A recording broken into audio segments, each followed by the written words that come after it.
आज हम किसी आम विषय पर बात नहीं कर रहे हैं। आज के इस खौफनाक और सस्पेंस से भरे एक्सप्लेनर में हम दुनिया की सबसे खतरनाक और रहस्यमयी डिक्टेटरशिप की गहराई में उतरने वाले हैं। नॉर्थ कोरिया, एक ऐसा देश जो बाहर से शांत दिखता है लेकिन अंदर से एक ऐसा पिंजरा है जिसकी आप और हम शायद कल्पना भी नहीं कर सकते। चलिए इस एनालिसिस में गहराई से उतरते हैं और फैक्ट्स के आधार पर देखते हैं कि आखिर इस बंद दरवाजे के पीछे की असली हकीकत क्या है। जस्ट इमेजिन, एक ऐसी जगह जहां आपकी जिंदगी का हर एक सेकंड, आपका हर एक फैसला किसी और के कंट्रोल में हो। क्या होता है जब एक पूरा का पूरा देश ही एक ऐसा पिंजरा बन जाए जहां से भागना लिटरली नामुमकिन हो। और ये कोई थ्योरी नहीं है, ये आज के समय में करोड़ों लोगों की रोजमर्रा की भयानक सच्चाई है। एक ऐसा शासन जहां सिर्फ और सिर्फ डर के दम पर राज किया जाता है, छोटी से छोटी गलती और सीधा मौत की सजा। तो आइए देखते हैं कि ये पूरा सिस्टम असल में काम कैसे करता है। सेक्शन 1, तानाशाह के अजीब नियम। चलिए इस बिजार कंट्रोल को समझते हैं। शुरुआत करते हैं उस लेवल के कंट्रोल से जो किसी बुरे सपने से कम नहीं है। अब आप और हम तो अपनी मर्जी से हेयर कट ले सकते हैं, राइट? पर नॉर्थ कोरिया में ऐसा नहीं है। पूरे देश में पुरुषों के लिए सिर्फ 10 और महिलाओं के लिए 18 यानी टोटल 28 हेयर स्टाइल ही कानूनी रूप से अलाउड है। आपको टीवी देखना है, आपके पास सिर्फ 4 सरकारी चैनल्स हैं जो दिन रात सिर्फ किम परिवार का प्रोपेगेंडा चलाते हैं। और सुनिए, अगर आपका नाम जोंग उन या डिक्टेटर की बेटी जू ए के नाम से मैच करता है तो आपको जबरन अपना नाम बदलना पड़ेगा। आपका अपना नाम भी आपका नहीं है। और ये कंट्रोल आपके घर के अंदर तक है। हर घर में किम इल सुंग और किम जोंग इल के पोर्ट्रेट्स लगाना बिल्कुल कंपलसरी है। रूल ये है कि ये दीवार के सबसे ऊंचे हिस्से पर होने चाहिए और इन्हें साफ करने के लिए सरकार एक खास सफेद कपड़ा देती है। 2020 का एक केस है जो लिटरली रोंगटे खड़े कर देता है। एक घर में आग लग गई। एक माँ ने अपनी जान पर खेलकर अपने दोनों बच्चों को बचा लिया, लेकिन वो दीवार से इन पोर्ट्रेट्स को बचाना भूल गई। नतीजा, उस माँ को अपने बच्चों की जान बचाने के लिए नहीं बल्कि इन पोर्ट्रेट्स को जलने देने के पॉलिटिकल क्राइम के लिए सीधे जेल में डाल दिया गया। अगर आपको लगता है कि बात सिर्फ तस्वीरों तक है तो इस रूल को देखिए। अगर किसी परिवार में ट्रिपलेट्स यानी 3 बच्चे एक साथ पैदा होते हैं तो स्टेट इसे इतना लकी मानता है या शायद अपने लिए खतरा कि जन्म लेते ही उन बच्चों को उनके माता पिता से जबरन छीन लिया जाता है। उन नवजात बच्चों को सीधा प्योंगयांग के स्टेट ओन्ड अनाथालयों में भेज दिया जाता है और 4 साल की उम्र तक पेरेंट्स उन्हें वापस नहीं ले सकते। ये सिर्फ एक नियम नहीं है, ये स्टेट स्पॉन्सर्ड तरीके से परिवारों को तोड़ने की एक खौफनाक साजिश है। मूविंग ऑन टू सेक्शन 2, पूरी तरह से एक पिंजरा, द ट्रैप्ड डार्कनेस। आप जरा इस सैटेलाइट इमेज के कॉन्ट्रास्ट पर गौर कीजिए। दाईं ओर आप देख सकते हैं साउथ कोरिया, जापान और चाइना जगमगा रहे हैं और उनके ठीक बीच में है नॉर्थ कोरिया जो बिल्कुल घुप अंधेरे में डूबा हुआ है, किसी ब्लैक होल की तरह। वहां के रूल 18 के तहत देश में भयंकर इलेक्ट्रिसिटी क्राइसिस है। राजधानी प्योंगयांग को छोड़ दें तो देश के ज्यादातर हिस्से रात में पूरी तरह से अंधेरे में रहते हैं। कुछ रिमोट इलाकों में तो साल में लिटरली सिर्फ एक बार बिजली आती है। यह अंधेरा सिर्फ आसमान से नहीं दिखता, ये वहां के लोगों की हकीकत है। यहाँ हिपोक्रेसी का लेवल देखिए। आम जनता के लिए एक खूंखार फैशन पुलिस है। अगर किसी आम इंसान ने शॉर्ट स्कर्ट्स पहन ली, बालों को डाई करवा लिया या नाइकी पहन लिया तो सीधा पनिशमेंट। लेकिन दूसरी तरफ प्योंगयांग में बैठे एलीट क्लास और खुद डिक्टेटर की पत्नी री सोल जू खुलेआम डियोर और रोलेक्स जैसे लग्जरी वेस्टर्न ब्रांड्स फ्लॉन्ट करती हैं। बेसिकली अगर आप गरीब हैं तो आप मुजरिम हैं और अगर आप एलीट हैं तो आपके लिए कोई नियम मायने नहीं रखता। ये नंबर देखिए, 14,400। इस नंबर को अपने दिमाग में बैठा लीजिए। ये 14,400 मिनट यानी 10 दिन का समय है। जब भी पूर्व लीडर्स की डेथ एनिवर्सरी आती है, पूरे देश में 10 दिनों का ये मैंडेटरी शोक लागू हो जाता है। इन 10 दिनों में आप हंस नहीं सकते, शराब नहीं पी सकते, अपना बर्थडे सेलिब्रेट नहीं कर सकते।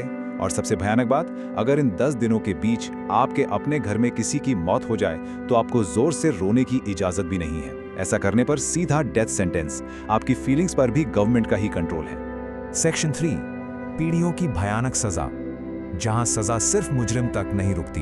एक डिक्टेटरशिप को बनाए रखने के लिए सिर्फ एक इंसान को डराना काफी नहीं होता। यहीं आता है इनका सबसे खतरनाक 3 जनरेशन रूल। अगर आपने कोई भी अपराध किया है तो सजा सिर्फ आपको नहीं मिलेगी, आपके माता पिता और आपके बच्चों को भी उसी जेल में सड़ना होगा। इसे इसलिए डिजाइन किया गया है ताकि कोई भी बगावत करने की सोच भी ना सके। और इसका सबसे डार्क पहलू यह है कि अगर आपका बच्चा जेल में ही पैदा होता है तो वो अपनी पूरी जिंदगी पैदा होने से लेकर मरने तक उसी ब्रूटल पिंजरे में एक कैदी की तरह गुजारने के लिए मजबूर होगा। क्या आपको लगता है कि टॉप ऑफिशियल्स सेफ हैं? अप्रैल 2015 की इस घटना को सुनिए। नॉर्थ कोरिया के defence minister Hyeon Yong Chola को सिर्फ इसलिए मौत की सजा दे दी गई क्योंकि वो किम जोंग उन की एक मीटिंग के दौरान सो गए थे। जी हां, सिर्फ झपकी लेने पर। और सजा का तरीका? साउथ कोरियन इंटेलिजेंस के मुताबिक उन्हें 100 से ज्यादा लोगों के सामने एंटी एयरक्राफ्ट गन से उड़ा दिया गया। एक ऐसी गन जो हवाई जहाजों को गिराने के लिए यूज होती है, उसका इस्तेमाल एक इंसान पर किया गया, just to send a chilling message. ये नंबर 100 सुनने में छोटा लग सकता है, लेकिन 2019 की गर्मियों में एग्रीकल्चरल फर्टिलाइजर्स की कमी के कारण सरकार ने हर नागरिक को 100 किलो ह्यूमन मैन्योर यानी मानव मल इकट्ठा करने का कोटा थोप दिया। भीषण गर्मी में लोगों को इसे सुखाने के लिए मजबूर किया गया।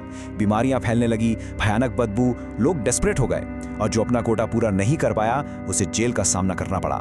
ये इंसानी गरिमा को पूरी तरह से कुचल देने का एक और तरीका था। सेक्शन 4, भागने की नामुमकिन कोशिश, एस्केपिंग द नाइटमेयर। जब जिंदगी ऐसी हो जाए तो इंसान किसी भी तरह वहां से भागने की सोचता है, लेकिन 38th पैरेलल और DMZ को पार करना मौत के मुंह में छलांग लगाने के बराबर है। 2019 के इस सिनेमैटिक एस्केप को ही ले लीजिए। ओ चोंग सोंग ने अपनी जीप सीधा DMZ की तरफ भगा दी।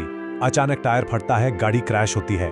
नॉर्थ कोरियन सोल्जर्स पीछे से गोलियों की बारिश कर देते हैं। कई गोलियां लगने के बावजूद वो शख्स भागता है और फाइनली साउथ कोरियन सैनिक उसे घसीटकर बचा लेते हैं। ये किसी हॉलीवुड थ्रिलर जैसा लगता है, लेकिन ये उनकी असल जिंदगी है।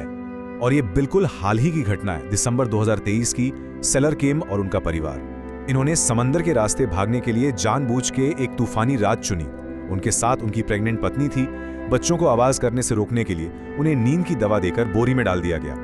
परिवार के आदमियों ने हाथों में तलवारें ले रखी थी और औरतों ने अपने शरीर पर जहर बांध रखा था। प्लान सिंपल था, अगर पकड़े गए तो जहर खाकर जान दे देंगे, लेकिन वापस उस पिंजरे में नहीं जाएंगे। किस्मत से वो बच निकले, लेकिन ये डेस्परेशन आप देख सकते हैं। सेक्शन 5, दर्दनाक मौत की कहानी, the price of a mistake. इस डिक्टेटरशिप का क्रूर चेहरा सिर्फ इसके अपने लोगों तक सीमित नहीं है। अगर कोई टूरिस्ट इस पिंजरे में फंस जाए तो क्या होता है, ये टाइमलाइन देखिए। ओहायो का रहने वाला एक अमेरिकन स्टूडेंट ओटो वॉर्नबियर, दिसंबर 2015 में वो एक टूरिस्ट के तौर पर नॉर्थ कोरिया गया था। 2 जनवरी 2016 को वापस जाते वक्त उसे गिरफ्तार कर लिया गया। इल्जाम क्या था कि उसने होटल से एक प्रोपेगेंडा पोस्टर चुराने की कोशिश की और इस कथित जुर्म के लिए इस युवा लड़के को 15 साल की हार्ड लेबर की सजा सुना दी गई। I have made the worst mistake of my life।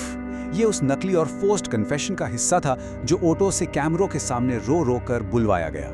सबसे बड़ा सस्पेंस तो सीसीटीवी फुटेज में था। जो ब्लरी फुटेज सरकार ने पेश की उसमें समय रात के 1:57 का था, जबकि ओटो के साथ जो टूरिस्ट्स थे उनका पक्का दावा था कि वो लोग तो रात 3 बजे तक होटल वापस ही नहीं आए थे। ये एक बहुत ही सोची समझी साजिश थी उसे फंसाने की। सवाल ये है कि ओटो को क्यों फंसाया गया।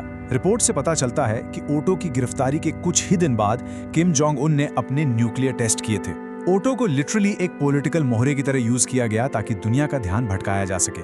15 महीनों के टॉर्चर के बाद नॉर्थ कोरिया ने ओटो को रिहा तो किया, लेकिन तब तक वो पूरी तरह से एक वेजिटेटिव स्टेट यानी कोमा में जा चुका था। अमेरिका लौटने के सिर्फ 6 दिन बाद ही उसकी दर्दनाक मौत हो गई। Fast forward to today. ओडो की मौत के सालों बाद भी इस रिजीम का ये पागलपन कम नहीं हुआ है। ये देखिए हाल ही की घटना, नॉर्थ कोरिया ने साउथ कोरिया की तरफ हजारों ऐसे गुब्बारे उड़ाए जिनमें कूड़ा और कचरा भरा हुआ था। यहाँ तक कि ये कचरा साउथ कोरिया के प्रेसिडेंशियल कंपाउंड तक जा गिरा। ये कोई मजाक नहीं है, ये दिखाता है कि ये तानाशाही आज भी कितनी अनप्रेडिक्टेबल और अजीबोगरीब हरकतों पर उतरी हुई है।